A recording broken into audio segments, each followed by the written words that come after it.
Você sabe o que é preciso para transformar a sua carreira de instrumentador cirúrgico? Hoje o nosso bate-papo vai ser com um grande criador, pioneiro do YouTube, mas eu vou deixar a Vivi falar um pouquinho sobre ele.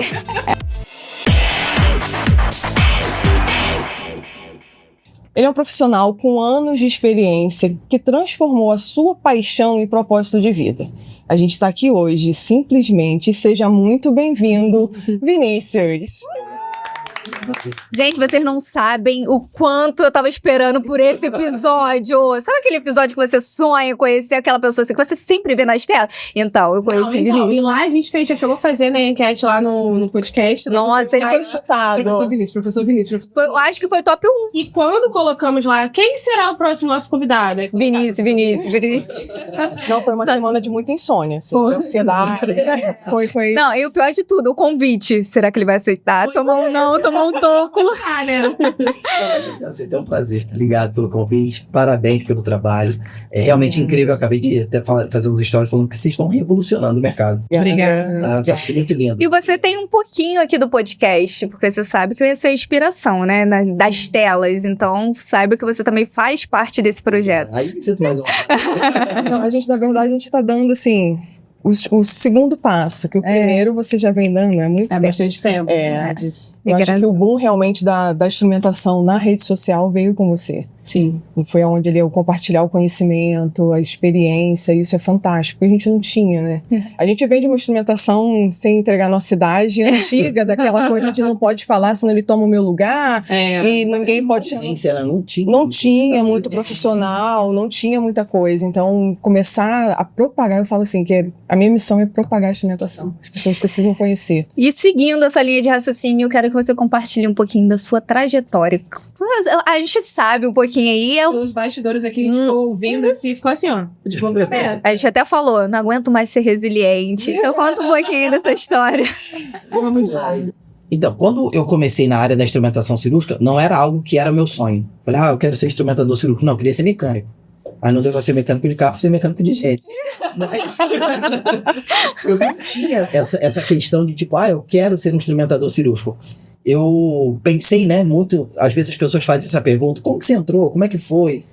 Porque hoje você vê que as pessoas realmente querem, tem um sonho, nossa, que eu acho incrível. Não tinha nada disso. E eu nem sabia direito sobre a instrumentação cirúrgica, e a minha primeira vez na instrumentação cirúrgica foi uma das experiências mais horríveis que eu tive na minha vida, e eu vou contar pra você. Então eu fiz o técnico de enfermagem e comecei com 17 anos. Na época, eu estava com 17 anos e meio, então daria tempo. O curso de técnico de enfermagem girava em torno ali de mais ou menos 1 ano e meio. Hoje isso, né? Então, quando eu me formei, fiquei 1 ano sem conseguir emprego. Meu pai falou assim, filho vagabundo dentro de casa não dá. Então você precisa trabalhar, porque você já é homem, tem 18 anos, e ele arrumou um serviço que eu trabalhava numa empresa lá. Polia a porta de banheira de piscina. Trabalhava de 12h às 9h. E eu não sabia o que fazer para poder conseguir meu emprego. Na época, a minha mãe, ela saiu distribuindo meus currículos, e a gente não tinha uma condição financeira nem para ficar pagando passagem de ônibus. Então eu morava num bairro mais destacado, né, em Teresópolis, no meu dom, conhecido como Vila Bezerra. Pode. E ali, a minha mãe pegava um ônibus, ia pro centro da cidade, e tinham 3 hospitais na minha cidade que ficavam na ponta da cidade. Então a minha mãe se deslocava e a minha mãe distribuía meus currículos. Caramba. Né? E na época a gente conhecia algumas pessoas no hospital, só que a gente percebe que por mais que você conheça uma pessoa e você acredite que aquela pessoa ela vai te ajudar, muitas das vezes não vai. E aí a gente distribuiu o currículo. Eu fiz 3 dias nessa empresa, ali polindo a piscina, as bordas, banheiras de hidromassagem, na verdade, e eu fui chamado para trabalhar no meu primeiro hospital. Na época foi o Hospital Beneficência Portuguesa de Teresópolis. 3 dias, eu estava fazendo um período de teste na empresa, né? Então saí e fui para lá e comecei. E para mim era tudo muito novo, porque quando você sai de um curso, a realidade, não independente do curso de enfermagem, de instrumentação cirúrgica da faculdade, você sai dali com o básico. Se você faz um curso... Eu acho que qualquer formação, né? Hoje, eu comecei a faculdade de medicina e eu via muito essa falta. Porque é o básico que eles te dão e o conhecimento você tem que correr atrás por fora, né? Mas isso é uma realidade que a gente luta a todo tempo de uma mentalidade que foi muito instalada. Por exemplo, eu tenho um diploma e esse diploma vai me garantir um sucesso. Esse diploma vai me garantir. Não, cara, tem gente que faz muito sucesso, são bilionários que não tem nem diploma. É verdade. Então, isso daí era uma utopia, né? E aí eu entrei nesse hospital perdido.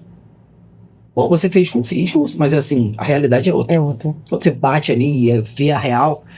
E aí eu comecei a ver uns caras assim entrando pro centro cirúrgico. Eu falei, pô, isso é maneiro. Aí eu perguntei pra menina assim, o que eles fazem ali? Ela falou, ali é cirurgia. Porque na época do meu estágio eu não passei por a clínica cirúrgica, passei pela clínica cirúrgica, não pelo centro cirúrgico. Você foi na enfermaria ali. Isso. Isso. Eu fazia estágio na Baixada, né? E o hospital não tinha. Então a gente, técnico de enfermagem, que é o quê? Emergência. Quer trabalhar em ambulância, quer trabalhar em É verdade. Então, quando você é novo, se forma, você quer estar onde as coisas acontecem, né? Onde a tragédia Adrenalina. exatamente. E aí, eu fui parar na clínica médica. E aí, o cara que ficava responsável pela clínica médica / clínica cirúrgica era o filho do dono do hospital. Né? Eu achava aquele cara sensacional. Então, tem aquele processo de você olhar e falar, os caras são sinistros, os caras são bons. E ele não sabia nem meu nome, ele me chamava de Thiago. Eu acho que você combina com o Thiago. Thiago, meu nome era Thiago pra ele. E aí eu lembro que quando ele ia fazer algum tipo de procedimento, ele ficava gritando assim, Thiago. Já se revelou Que era da... Não, depois. depois de um tempo. Eu descobri depois que ele brigou comigo. Ele falou, tô te chamando lá atrás, você tá pensando o quê? Você não quer trabalhar? Eu falei, não, doutor, você não tá me chamando, eu tô gritando Thiago. Mas meu nome é Vinícius. É Carlos Vinícius, eu mostrei pra ele no jaleco. Não interessa, pra mim é Thiago. Eu falei, não, tá bom. Prazer, Thiago. Prazer, Thiago. O combinado não sai caro pra ninguém. Eu tava Ninguém me bem. avisou que eu sou Thiago. Eu falei, bem, tranquilo. E aí, ele te fazia pequenos procedimentos. Ele era um pouco envolvido com a política, então ele fazia alguns pequenos procedimentos também. Cirurgias mais, tipo, cesárea, parto normal, hérnia, uma esterectomia, alguma coisa de lapa, hemorroida. Então não tinha uma estrutura de grandes procedimentos, né? Era o que eu tinha contato. E aí eu comecei a auxiliar ele, porque as meninas não gostavam de auxiliar ele. Não, deixa comigo. Eu sou o cara. Eu sou o cara. Thiago nasceu pronto. Thiago presente. Cara, a acompanhar ele nesses pequenos procedimentos. Mas ele nem olhava na minha cara. Cara. Aí ele fazia o procedimento e falou, pô, isso é legal, né, doutor? Lá dentro do centro cirúrgico deve ser bacana esses negócios, né? Eu já trabalhava como técnico de enfermagem no hospital dele. E com o tempo. Ignorava, de verdade. Depois eu vou contar pra vocês o que é ignorar. E aí, fiquei um ano pra entrar no centro cirúrgico pra saber o que acontecia. Eu não sabia o que acontecia no centro cirúrgico de fato. Né? Uma coisa eu tinha idealizado, né? No cinema. Sim. Outra coisa é estar ali, vivendo aquilo dali. E aí, eu era diarista, eu trabalhava de segunda a sexta, de 8 às 5. E ele tava indo embora, tava com a mochila nas costas, ele abriu a porta assim no centro cirúrgico, Thiago, eu olhei pra trás e assim, oi. Aí ele falou assim, o que tu vai fazer? Eu falei, acabou o plantão. Não, então hoje é teu dia de sorte, vem aqui me auxiliar porque não tem ninguém pra me ajudar. Caraca. Eu pulava dessa altura assim, feliz da vida, falei, estourei, arrebentei na vida, agora ninguém me para mais, agora eu fiquei grande. Eu entrei ali no vestiário, aí ó, troca a roupa aí, não sei o que, eu tirando a roupa, empolgado, meu coração já tava batendo aqui, ó. De alegria, né? Aí eu botei a calça, quando eu botei a camisa, veio um pensamento. O que você sabe sobre cirurgia? Eu falei, aí complicou. O que você sabe sobre organização? O que você sabe sobre piso? O que você sabe sobre isso? Eu falei, ferrou. Só que eu tava ali. E é que eu costumo dizer para as pessoas, não existe nada pior no mundo do que um tolo motivado. Porque um tolo motivado tá indo rápido demais para o lugar. Foi o que aconteceu comigo. Ali eu poderia ter enterrado a minha carreira. Que não tinha nem começado. Eu tava lá, eu tava com 20, quase, vocês vão entender. Aí eu entrei, troquei de roupa, ele tava fazendo a prescrição. Ele, ó, vai adiantando lá, que eu já tô indo. Adiantando o quê? Aí eu falei, embaçou, hein? Quando eu entrei, eu cheguei pro pessoal que tava lá, né, das antigas, aí falei assim, como é que é o negócio? Aí eu escutei assim, você não queria estar aqui? Agora você tá, se vira. Ninguém te falei assim, mas deixa eu te falar uma coisa, eu queria estar aqui, mas assim... Pra conhecer, pra aprender. Ela não... Se vira aí. Ele virou pra mim e falou, Thiago, sabe se escovar? Eu falei, A voz não saía, porque eu comecei a ficar com muito medo. Sim. Porque ali vem o peso da responsabilidade. Esse é o problema, a gente fica muito encantado. Nossa, que eu vou conseguir, e eu consegui, e eu... Ali, quando você vê, obviamente, pessoas que vão ter a integridade e conhecem, e conseguem reconhecer, né, que o seu trabalho precisa ser bem feito. Porque se for uma pessoa que não tem nenhum tipo de importância, que se dane, vou Que a fazer. gente escuta muito, né? Vou fazer o meu. Vou fazer o que dá. É. Mas esse é o problema. Tem uma frase do Cortella que eu amo, que ele diz assim, faça o teu melhor na condição que você tem, quando não se tem condições de fazer melhor ainda. Tá fazendo o teu melhor ou tá fazendo o possível? Porque o teu possível não é o teu melhor. É verdade. Foi essa pegada que eu comecei a internalizar isso. E ele virou pra mim, Thiago, sabe se escovar? Eu falei assim, acho que eu sei. Talvez. Ele ficou. Ele foi atencioso ali comigo e tal, a gente começou a quebrar o gelo. Eu acho que ele começou a sentir, mas um ano É um processo.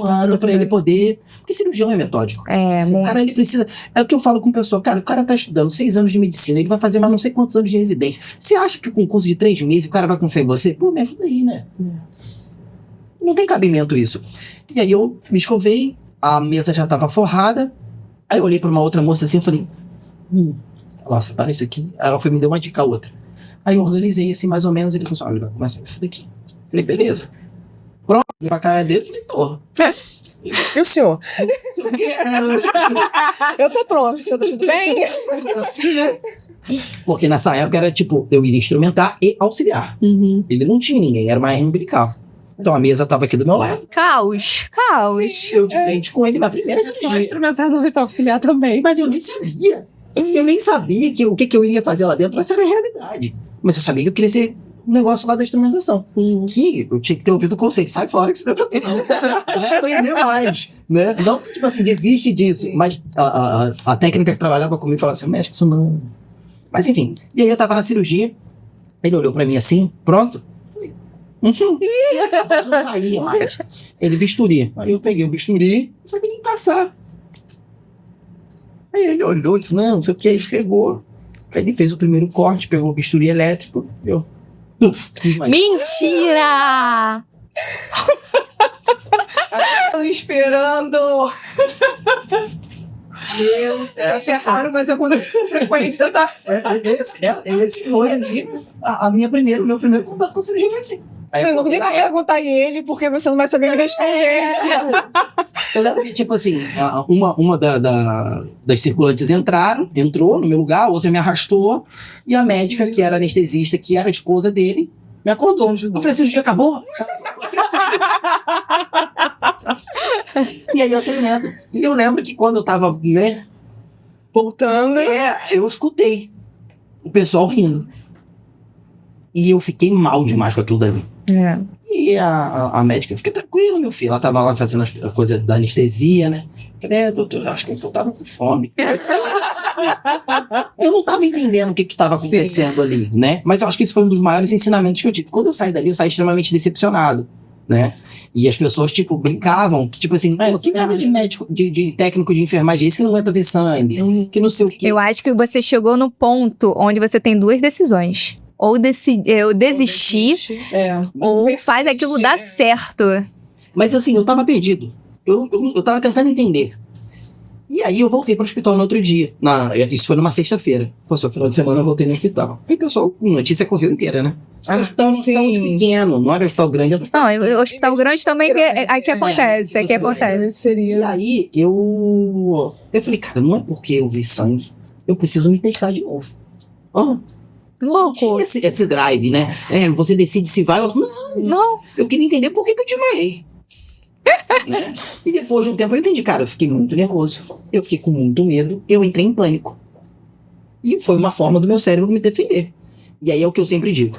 Que nem toda oportunidade é a tua oportunidade. Sim. Esse é o problema. Existem muitas pessoas que querem oportunidade, mas não estão prontos para a oportunidade. E é ali que eu aprendi. Tem uma coisa que as pessoas falam muito, e eu já usei essa frase muitas vezes. Se tá com medo, vai com medo mesmo. Não, se tá com medo, se prepara. Se vai com medo... Busca o conhecimento. Tem uma história muito interessante, quando eu tô falando algumas coisas, né? Na Bíblia, quando Deus ele conta a história, por exemplo, de Moisés, que ele escolhe Moisés. Se você para pra analisar, você fala, cara, Deus errou.